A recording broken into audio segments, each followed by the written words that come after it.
Hello बच्चों, नमस्कार। आप लोग देख रहे हैं यूट्यूब चैनल MCI और मैं हूं विकास त्रिपाठी।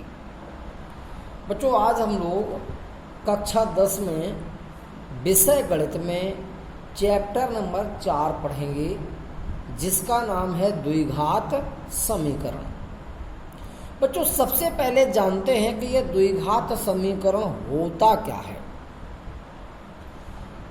ऐसा समीकरण जिसमें चर की अधिकतम घात 2 होती है उसे द्विघात समीकरण या वर्ग समीकरण कहते हैं। हमने परिभाषा में पढ़ा, ऐसा समीकरण जिसमें चर की अधिकतम घात का मतलब होता है सबसे बड़ी घात। ऐसा समीकरण जिसमें चर की सबसे बड़ी घात 2 होती है उसे द्विघात समीकरण कहते हैं और उसी को वर्ग समीकरण भी कहते हैं। बच्चों, द्विघात समीकरण में व्यापक रूप का जो समीकरण होता है वो ax² + bx + c = 0। ये जो समीकरण लिखा दिखाई दे रहा है, ये द्विघात समीकरण के व्यापक रूप का समीकरण है। कोई भी समीकरण अपने व्यापक रूप में तब होता है जब उसे चर की घटते हुए घात के क्रम में लिखा गया हो और RHS में 0 हो। तो ये समीकरण व्यापक रूप में है क्योंकि इसे घात के घटते क्रम में लिखा गया है और इसका RHS 0। ये जो द्विघात समीकरण का व्यापक रूप है, इसमें चर राशि x है और जो ABC है ये वास्तविक संख्याएं होती हैं। A, B तथा C वास्तविक संख्याएं हैं तथा A का मान 0 नहीं है।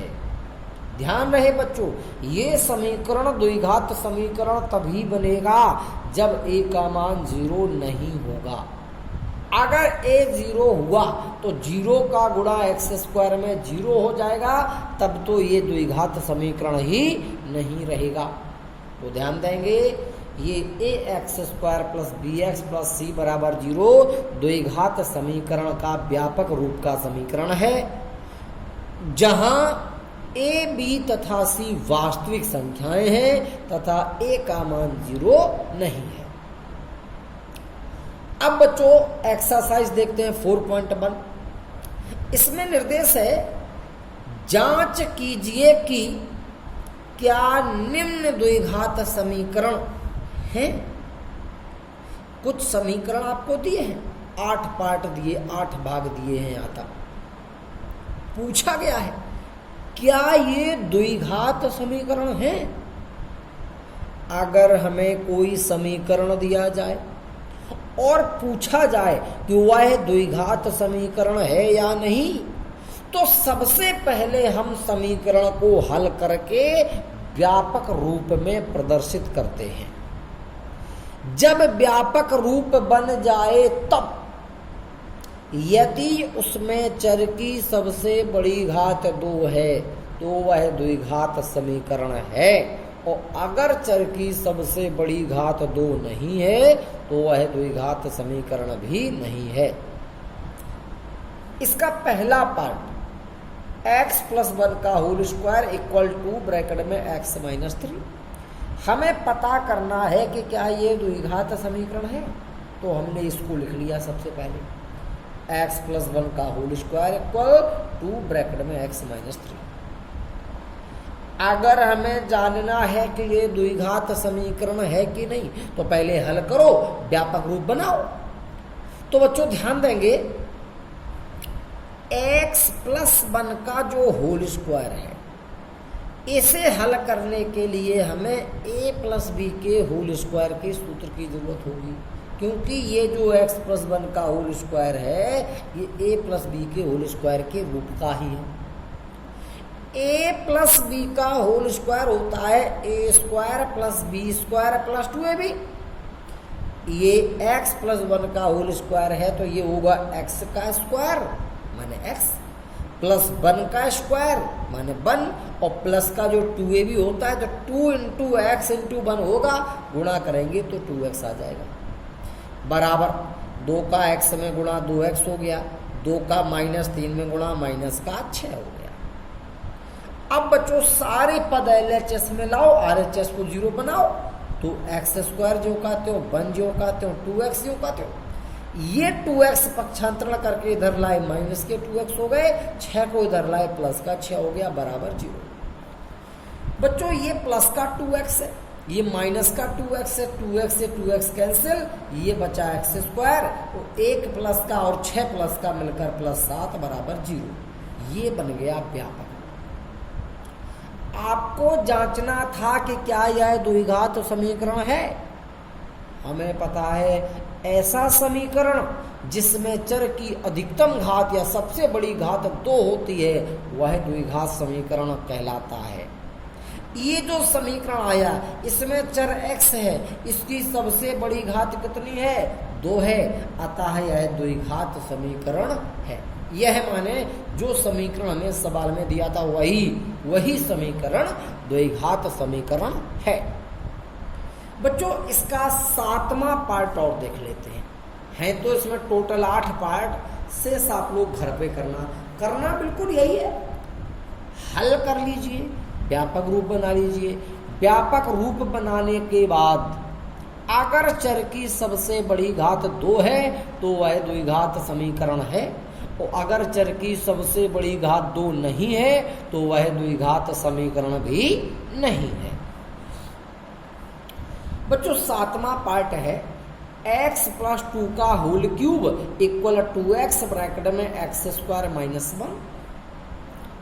पहला प्रश्न पढ़ा, 7वां पढ़ लो, एक ही बात है। इसमें भी हमें जांच करना है कि ये द्विघात समीकरण है या नहीं है। तो सबसे पहले हमें इसे हल करके व्यापक रूप बनाना पड़ेगा। तो यहाँ है x प्लस 2 का होल क्यूब, ये सूत्र a प्लस बी के होल क्यूब के आधार पर हल होगा क्योंकि ये इसी के रूप का है। a प्लस बी का होल क्यूब होता है a cube plus B cube plus 3ab bracket में a प्लस बी, तो ये होगा x का क्यूब प्लस 2 का क्यूब प्लस का 3 गुणा x गुणा 2 और ब्रैकेट में x प्लस 2 और बराबर 2x का x स्क्वायर में गुणा किया 2x क्यूब और 2x का -1 में गुणा किया माइनस का 2x।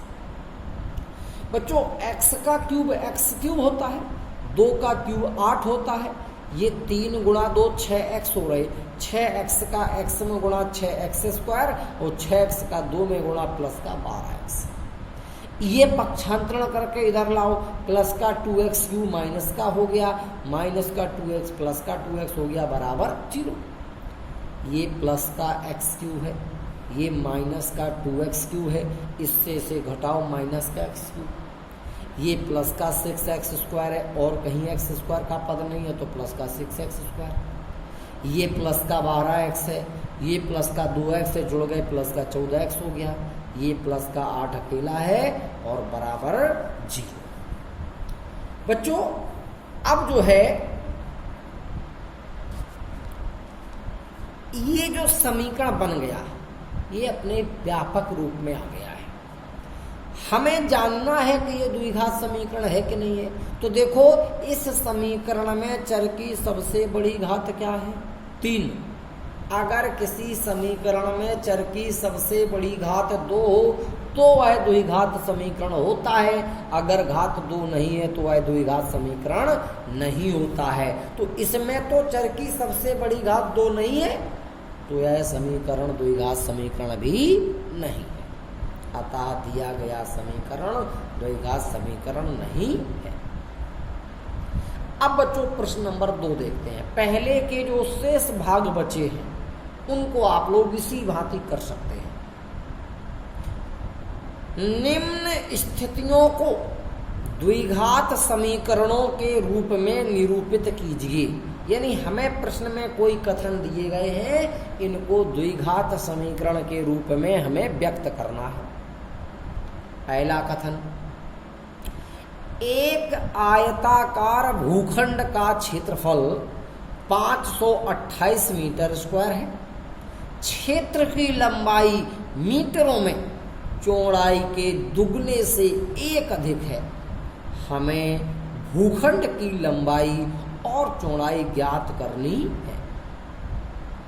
बच्चों अगर गौर से देखें तो इस प्रश्न में दो चीजें हैं, एक तो भूखंड की लंबाई और एक चौड़ाई, यही हमें ज्ञात करनी है।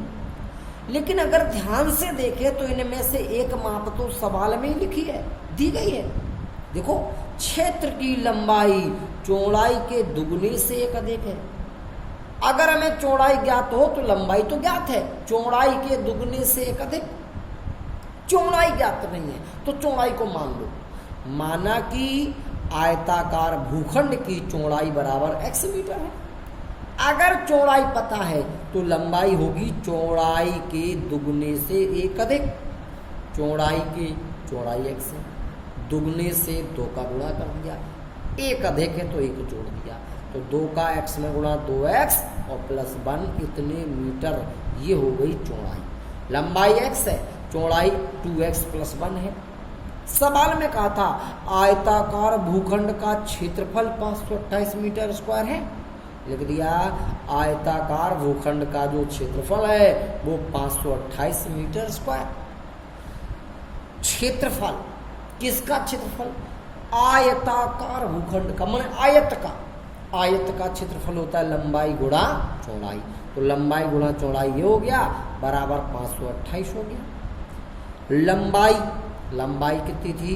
लंबाई थी 2x प्लस 1, लंबाई 2x प्लस 1 गुणा चौड़ाई कितनी थी? x, तो गुणा x और बराबर 528। x का अंदर गुणा किया, x का 2x में 2x स्क्वायर, x का 1 में प्लस x, इसको पक्षांतरण कर लिया, माइनस 528 बराबर 0। ये बन गया एक द्विघात समीकरण। इस द्विघात समीकरण में x क्या है? जहां x आयताकार भूखंड की चौड़ाई है। ये लिखना जरूरी होता है कि इस द्विघात समीकरण में आपने x किसको माना है? चौड़ाई को, लंबाई को, क्षेत्रफल को, परिमाप को, किसको माना वो लिखना पड़ता है। तो यहाँ पर हमने चौड़ाई को x माना था, तो जहां x आयताकार भूखंड की चौड़ाई है। बच्चों अब इस दूसरे का दूसरा पार्ट नंबर 2। पार्ट 2 है, 2 क्रमागत धनात्मक पूर्णांकों का गुणनफल 306। हमें पूर्णांकों को ज्ञात करना है। 2 क्रमागत धनात्मक पूर्णांक। बच्चों याद होगा कक्षा 9 में धनात्मक पूर्णांक हमें पढ़ाए जाते हैं। धनात्मक पूर्णांक माने प्राकृतिक संख्याएं, मतलब 1 2 3 4 5 डॉट डॉट डॉट अनंत तक। अगर ध्यान से देखा जाए तो इन धनात्मक पूर्णांकों के बीच का जो डिफरेंस होता है वो हमेशा 1 होता है, 1 होता है। जैसे 5 से 4 घटा के अंतर निकालो 1 आएगा, 4 से 3 घटा के अंतर निकालो 1 आएगा। माने कोई भी धन पूर्णांक हो और क्रम से आने वाला अगला पूर्णांक चाहिए हो तो उसमें 1 जोड़ लो, अगला क्रमागत धन पूर्णांक मिल जाता है। यहाँ हमसे 2 क्रमागत धनात्मक पूर्णांक पूछे, हम एक धनात्मक पूर्णांक को x मान लेते हैं। अगर एक x है तो इसका क्रमागत जो धनात्मक पूर्णांक होगा वो x प्लस 1 या x माइनस 1। x माइनस 1 तब जब उसका पिछला पूर्णांक लें, x प्लस 1 तब जब उसके आगे वाला। सामान्यतः हम लोग आगे वाला लेते हैं, x प्लस 1 लेते हैं। तो लिख लेते हैं, माना कि 2 क्रमागत धनात्मक पूर्णांक जो है वो x तथा x प्लस 1 है। एक x अपनी तरफ से माना, दूसरा x प्लस 1 अपने आप हो गया, क्योंकि क्रमागत अगला पूर्णांक चाहिए तो 1 के अंतर से होते 1 जोड़ने से मिल जाएगा। अब कह रहा था कि जो क्रमागत धनात्मक पूर्णांक है इनका गुणनफल 306 है। तो 2 क्रमागत धनात्मक पूर्णांकों का जो गुणनफल है वो 306 है। क्रमागत धनात्मक पूर्णांक थे x और x प्लस 1, तो x और x प्लस 1 इनका गुणनफल गुणा कर दिया बराबर 306। x का x में गुणा x स्क्वायर प्लस x का 1 में x माइनस के 306 बराबर 0। ये बन गया द्विघात समीकरण। इस द्विघात समीकरण में x क्या है, तो आपने देखा था x जो है धनात्मक पूर्णांक है। जहां x एक धनात्मक पूर्णांक है, ये बच्चों हमारा इसका सेकंड पार्ट हो गया।